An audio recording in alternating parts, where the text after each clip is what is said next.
nageenyaafillee bu'aa qabaa, misoomaafillee bu'aa qabaa, tokkummaafillee bu'aa qabaa. Waliin jireenyi aadaa wal fidanii wal kabajuu wal keessaa qaba. Waliin jiraachuun kun kabaja guddaa waliin qaba jechuudha. Ati na kabajaa, ani sin kabaja jechuudha. Wal dandeenyee waliin jiraachuudhaafis bu'aa guddaa qaba jechuudha. Guyyaan sabaaf sablammii kun jechuudha. Sabaaf sablammii waliin nagaan jiraachuun nageenyaafillee gaariidha.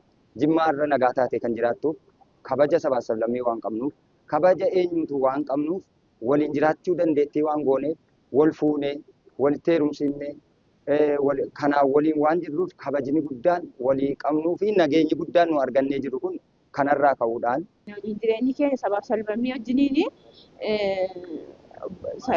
bakka bareedina Itoophiyaa waliin jireenya keessatti immoo akka hin guddisne jechuudha. Biyya keenya saffisaan ariifachiisnee guddisuu keessatti nu gargaara jechuudha. Bu'aa cimaa qaba malee bu'aa cimaa qabaachuusaa argineerra. Kan kutuudha, kan baqaqsuudha, kan gama baasuudha yaade danuttu hin danda'amne. Abadan akka hin danda'amne immoo argisiifneerra. Hammatamaa ta'uun, waliin ta'uun, ammam akka guddan, ammam akka laliif, ammam akka inni bareede mul'iseeraas hin barbaachisaas ta'ees argisiisameera. Aadaa walii kabajuu,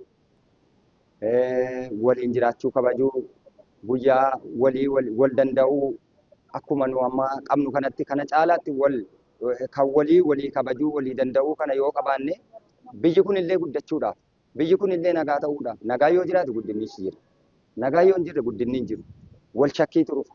Wal shakkii keessaa bahee namni kun hundumtuu sabaaf sablammiin as keessa jiraatu baay'een isaa yoo xiqqaate baay'eetu jira. Afaan adda addaas afaan isaas asitti dubbata.